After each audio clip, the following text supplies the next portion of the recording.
ભજન ભક્તિથી ગુંજતો સદગુરુ હરિસાહેબ આશ્રમ આગામી તારીખ 7/1ના હિંગળિયા ગામે પૂજ્ય હરિસાહેબ બાપુની 93મી નિર્વાણ તિથિ ધાર્મિક કાર્યક્રમો સાથે ઉજવાશે. તો આપણે એ બાબતમાં જાણશું. હિંગળીએ હરિ રામજી વસે, નગર નરેડી પાસ, મંદિરે બન્યો મહારાજનો, સંત કરી જ્યાં વાસ. ભાણ ઉગ્યા રવિ પ્રકાશ્યા, ખીમ ત્રિકમ અભય, મુક્તિદાન મોરાર ચરણને હરિ સાહેબ કી જય. આ જગતના ચોકમાં સૂર્યચંદ્ર અંધકારના નાશ કરી પ્રકાશ ફેલાવે છે, તેમ સંત મહાત્માઓ અજ્ઞાનરૂપી અંધકારનો નાશ કરી જ્ઞાનરૂપી પ્રકાશ ફેલાવે છે.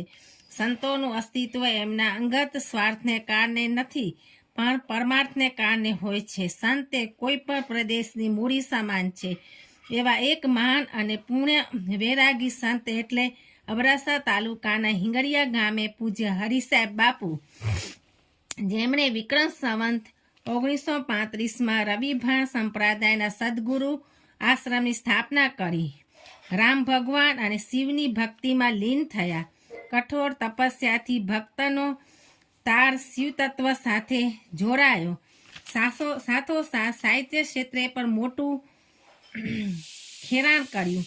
લોકો પ્રભુ નામ સાથે જોડાયા. તે માટે અનેક રચનાઓ, દુઆ, ભજન લખ્યા છે, જેથી કચ્છ પ્રદેશનું ભજન સંતવાણીનું એવું કોઈ નહીં હોય કે જ્યાં પૂજ્ય હરિસાહેબ બાપુનું ભજન નહીં ગવાયું હોય. પૂજ્ય હરિસાહેબ બાપુ વિક્રમ સંવત 1998માં શિવ તત્વમાં વિલીન થયા. આશ્રમની પરંપરા મુજબ પૂજ્ય મહંત દયારામજી મહારાજે મંદિરનું સંચાલન સંભાળ્યું. તે જ્યોતિષ અને આયુર્વેદના પ્રખર જ્ઞાતા. 9 વર્ષ સુધી આશ્રમની વ્યવસ્થા સંભાળી અને તેમના હસ્તે મંદિરનો જીર્ણોદ્ધાર થયો. વિક્રમ સંવત 2007માં પૂજ્ય દયારામજી મહારાજ સમાધિસ્થ થયા.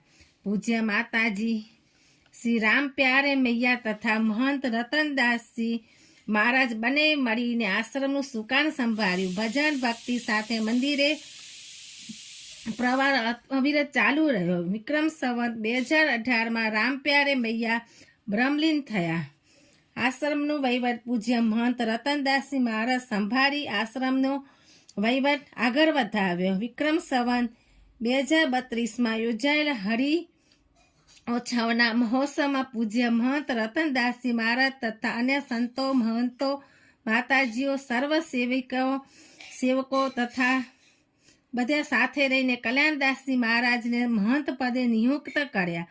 મહંત કલ્યાણદાસજી મહારાજે સર્વ સેવકોની સાથે રાખીને ભક્તિભાવથી મંદિર વિકાસના અનેક કાર્યો આદર્યા. પૂજ્ય હરિસાહેબ બાપુના જીવન દર્શન પર અગાઉ એક આવૃત્તિ પ્રસિદ્ધ થઈ ગઈ છે, જે કલ્યાણદાસજી બાપુએ પૂજ્ય હરિસાહેબના જીવનની સુવાસ વધુ ફેલાય તે માટે સંવત 2034માં દ્વિતીય આવૃત્તિ, સંવત 2056માં તૃતીય આવૃત્તિ અને સંવત 2074 ચોથી આવૃત્તિ એમ 3 આવૃત્તિ હરિસાહેબ આશ્રમના નામે પ્રસિદ્ધ કરાવી છે, જેમાં સેવકોની જીવન દર્શન સાથે ભજનો, છંદ, આરતી વગેરે ઉપલબ્ધ છે. સાથે પ્રભુ સેવા, ગૌ સેવા અને માનવ સેવાના અનેક કાર્યો મંદિરે અવિરત ચાલુ રાખ્યા છે, જેમાંથી સેવકગણને પ્રેરણા મળી રહી છે. સદગુરુના ચરણમાં મારે કાયમ રે દિવારી, કદીએ ના ભારી મેં તો રેન અંધારી.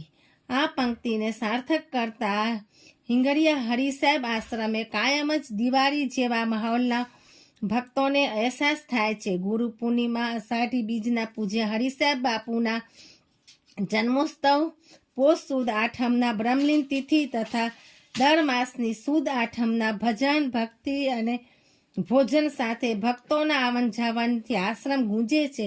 દર આઠમના કાયમી આવતા ભાવિક ભક્તો દિવાળી સાથે નવા વર્ષ જેવો માહોલ સર્જાય છે. ચાલુ વર્ષે સદગુરુ હરિસાહેબ બાપુની 93મી પુણ્યતિથિ આગામી 7 જાન્યુઆરીના ધાર્મિક કાર્યક્રમો સાથે ઉજવાશે, જેમાં હજારો સેવકો ભજન, ભોજન અને ભાવના મેળાનો લાભ લેશે. જય શ્રી કૃષ્ણ. જય હરિ સાહેબ બાપુ કી જય.